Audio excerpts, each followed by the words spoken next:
உம்மை போல நல்ல தேவன் யாரும் இல்லையே, உம்மை போல வல்ல தேவன் யாரும் இல்லையே.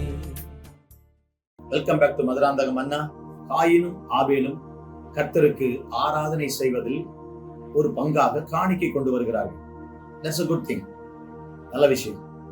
ஆனால் கைகளில் இருக்கிற காணிக்கையை விட உள்ளத்தில் இருக்கிற நோக்கத்தை கர்த்தர் பார்க்கிறார். Man looks at the hand, but God looks at the heart. Got my point? Man looks at the hand. என் கையில இருக்கிற பெண்ணை நீங்க பாக்குறீங்க, என் கையில இருக்கிற காணிக்கையை பாக்குறீங்க, என் கையில நான் கவர்ல வச்சு கொடுக்கறத பாக்குறீங்க, நான் கொண்டு வர்ற அரிசி, புளி அல்லது பொருட்கள் இவைகளை பாக்குறீங்க. என் கரத்தை மக்கள் பார்க்கிறார்கள், ஆனால் என் இருதயத்தை ஆண்டவர் பார்க்கிறார். Man looks at the hand, but God looks at the heart. இந்த காணிக்கையில ரெண்டு பேரும் காணி கொண்டு வராங்க. ஒருத்தனுடைய காணிக்கையை கர்த்தர் ஏற்றுக்கொள்ளல, நோக்கம் சரியில்லை. ஒருவனுடைய காணிக்கை, மூத்தவனுடைய காணிக்கையை கர்த்தர் அங்கீகரிக்கவில்லை. ஏன் காணிக்கையை அங்கீகரிக்கவில்லை என்றால், வசனம் சொல்லுது, காயினையும் அவன் காணிக்கையையும் அங்கீகரிக்கல, ஆபேலையும் அவன் காணிக்கை அங்கீகரித்தார். அவங்க காணிக்கையை அங்கீகரிக்கிறதுக்கு முன்னால அவங்கள அங்கீகரிக்கணும். அப்ரூவலா பிளஸிங்கான்னு கேட்டா அப்ரூவல் முக்கியம். ஆண்டவர் அங்கீகரிக்கணும், அவர் வெல் டன் சொல்லணும். இன்றைக்கு தற்பெருமைக்காக காணிக்கை கொடுக்கிறோம். சில ஆட்களுக்கு ஒரு சின்ன பொருளை ஆண்டவருக்கு கொடுத்தா உடனே உங்க பேர் எழுதணும். நோக்கம் சரியில்லை. ஏன் சொல்லல? தங்கள் பேர் தெரியணும். நகைச்சுவையா ஒரு கதையை நான் கேள்விப்பட்டேன் ரொம்ப நாளைக்கு முன்னால. ஒரு வெள்ளைக்காரர் ஒரு சபையில வந்து பேசிக்கிட்டு இருந்தார். அவங்க முன்னால டியூப்லைட்ல ஒரு பேர் எழுதிருந்துச்சு. டியூப்லைட் வாங்கி கொடுத்தவர் எழுதியிருந்தார். என்ன எழுதியிருந்தாரு? அப்படியே எழுதியிருந்தாரு ஒரு பேரை. இவர் படிச்சாரு, ஏதோ இங்கிலீஷ்ல எழுதியிருக்கேன்ட்டு நாசமானி போனியான்னு படிச்சாரு. நாசமானி போனியான். ஆனா அதுல வந்து நேசமணி பொன்னையான் இருந்திருக்கு. நேசமணி பொன்னையான்னு இருந்திருக்கு டியூப்லைட்ல. பாருங்க, வெள்ளைக்காரருக்கு படிக்க தெரியல. தமிழ்ல எழுதிருந்தா நமக்கு தெரிஞ்சிருக்கும், அது இங்கிலீஷ்ல. அவர் அப்படி நாசமானி போனியான்னு பாருங்க. அவருக்கு எப்படி இருந்திருக்கும்? நேசமணி பொன்னையாவுக்கு நாசமானி போனியானா எப்படி இருந்திருக்கும்? ஐயா, அதை அழிச்சிருங்க ஐயா பாஸ்டர் வந்து. என்ன சொல்ல வர பிரியமானவர்களே? நோக்கம், தீய நோக்கம் பாவமாம். நீங்கள் எதை செய்தாலும் கர்த்தருக்கு என்று மனப்பூர்வமாய் செய்யுங்க. தற்பெருமைக்காய் அல்ல, விளம்பரத்துக்காய் அல்ல, மக்கள் என்னை பாராட்ட வேண்டும் என்று அல்ல. சிலர் சபையில் இதனாலேயே கவர்கள்ல காணிக்கை வைத்தால் பேர் எழுதுவதில்லை, தெரியக்கூடாது என்பதற்காக. ஒரு சில அப்படியே எக்ஸ்ட்ரீமா போயிடுவாங்க. பேர் எழுதுறது தப்பில்லை. உங்க நோக்கம் மற்றவங்க பார்க்கணும். நான் செய்யணும், ஆண்டவர் பார்க்கிறார். கர்த்தருக்கு உண்மையா இருக்கிறேன், நான் நன்றி உள்ளவனா இருக்கிறேன்.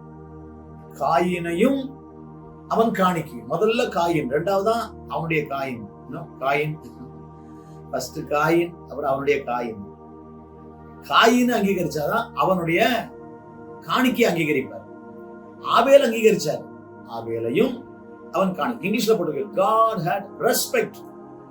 ரெஸ்பெக்ட் என்ன? ஒருத்தர் எழுப்பி நிக்கிறோம், சல்யூட் அப்படின்னு. ஆண்டவர் கனப்படுத்துறாரு. உண்மையான நல்ல மனதோட நன்றியப்பா நீங்க கொடுத்தீங்கன்னா கர்த்தர் உங்களை கனப்படுத்துவார், ஒரு ஹானர் பண்ணுவார்.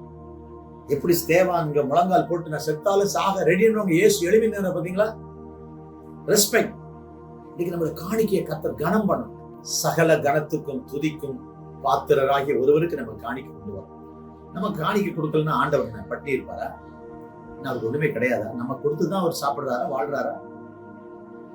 ரெண்ட சராசரங்கள் அவருக்கு. கடல் அவருடைய, மலைகள் அவருடைய. மலையை வெட்டுனா கிரானைட்டுங்கிறான், கடலுக்குள்ள போனா கோடிக்கணக்கான செல்வங்கள் இருக்கு. யோசித்து பாருங்க, பூமிக்குள்ள இருக்கு. அண்ட சராசரங்களை படைத்தவர் 10 கொடுத்து ஒண்ணு கொடுப்பான்னு கேட்கிறார். நீயா கொடுங்கிறார், சந்தோஷமா கொடுங்கிறார். கர்த்தர் நல்லவர்.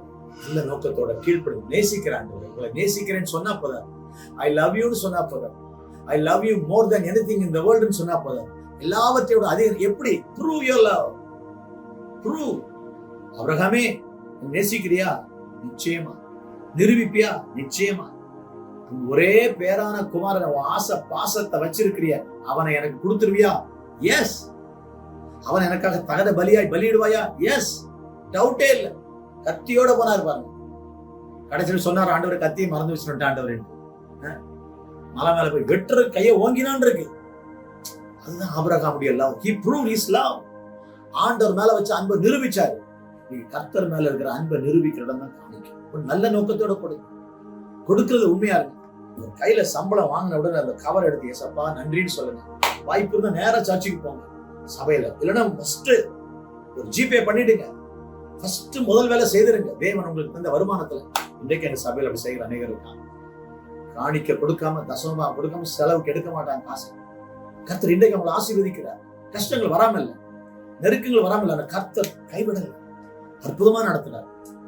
உங்களை நடத்துவார். நல்ல நோக்கத்தோடு செய். எதை செய்ய ஊழியம் செய்தாலும் நல்ல நோக்கத்தோடு, நல்ல நோக்கத்தோடு கொடுத்தால் நல்ல நோக்கத்தோடு, ஜெபித்தால் நல்ல நோக்கத்தோடு, எதை செய்தாலும் உள்ள மோட்டோ கரெக்டா இருக்கா, நோக்கம் சரியா இருக்கான்னு கர்த்தர் பார்க்கிறார். காயினின் நோக்கம் சரியில்லை, ஆபேலின் நோக்கம் சரியாயில்லை. அதனால அவருடைய இன்னர் லைஃப் சரியில்லை. காயினை அங்கீகரிக்கல, ஆபேலை அங்கீகரித்தார். இன்னைக்கு தேவன் நம்மை அங்கீகரிக்கிற விதத்தில் வாழ்வோம். அற்புதமான ஆண்டவர்.